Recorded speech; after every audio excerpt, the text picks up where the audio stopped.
Okay, so now that we learned the big three, the product, the quotient, and the exponent rule, let's learn a couple more exponential rules, or what I like to call shortcuts. And these guys I kind of label there are distribution of the power. Okay, and I use the word distribution really lightly because this isn't true distribution, but when you look at these two rules, that's essentially what we're doing. We're distributing the power. So the first one is called the power of a product. So as the name suggests, what I'm doing is I'm taking a product, right, A times B, and you'll notice that that product is serving as the base. And we're taking that base and we're raising it to a power.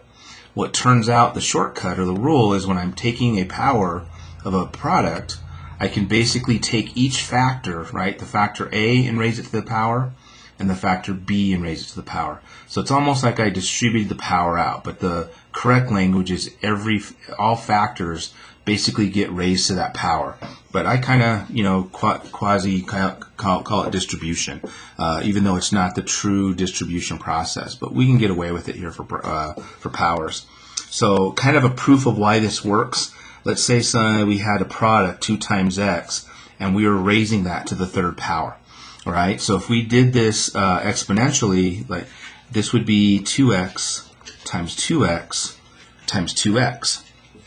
And then we can use the associative and the commutative property to regroup and remultiply like that. So 2x times 2x times 2x, well, we're basically multiplying 2 to itself 3 times, and we're multiplying x to itself 3 times. So there's your 2 to the third and your x to the third. So there's basically your shortcut. So again, you don't have to show all that. This is just a proof on why the idea works. We can just use the rule, see a rule and use the rule. So I see a power of a product.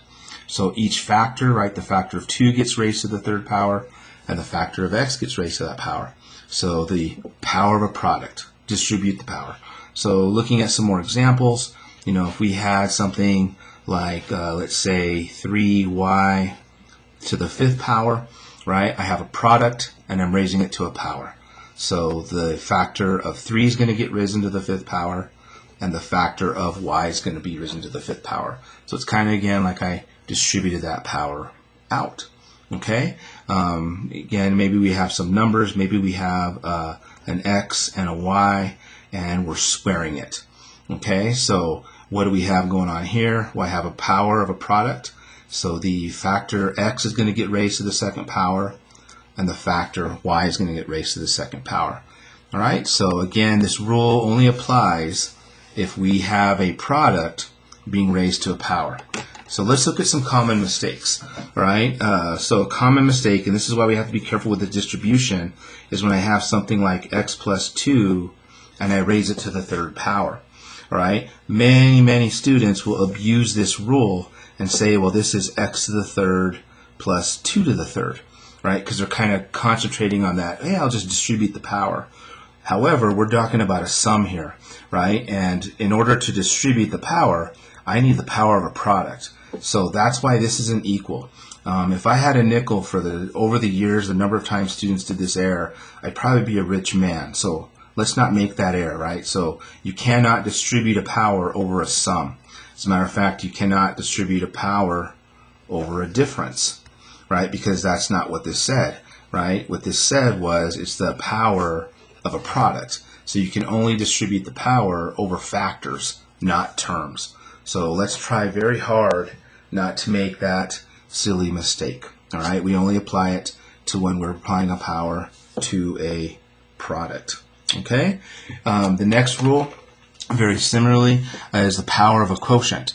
So this time what I have is a quotient, basically a fraction, and that fraction is being raised to a certain power. So the shortcut basically says you can take the numerator and raise it to that power, and you can take the denominator and raise it to that power. So again, it's almost like I distributed the power to the upstairs and the downstairs, the numerator and the denominator.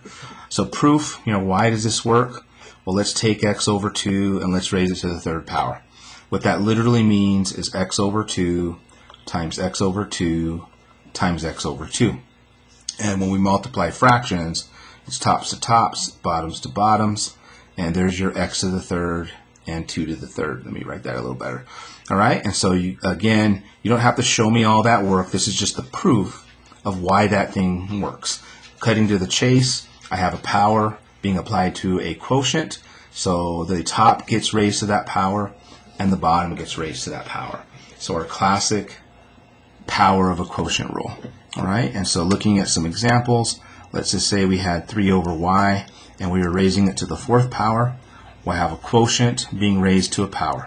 So that means I can take the top and raise it to that power, and I can take the bottom and raise it to that power. So we're all finished there using our power of a quotient. If we had something crazy like, let's say, y over z, and I was squaring it, then basically the top gets hit by that power and the bottom gets hit by that power, because we're basically taking the quotient of a product. All right? So, and again, make sure we're not making any of these silly little mistakes. We can only distribute a power when we're applying it to a product or when we're applying it to a quotient. And we're going to see that rule, and we're going to use that rule in later examples. But that gives you a quick introduction. So we now know 5 different exponential rules, right? When do we add them, when we subtract them, when we multiply them, and then there's 2 ones where we kind of distribute the power for products and for quotients.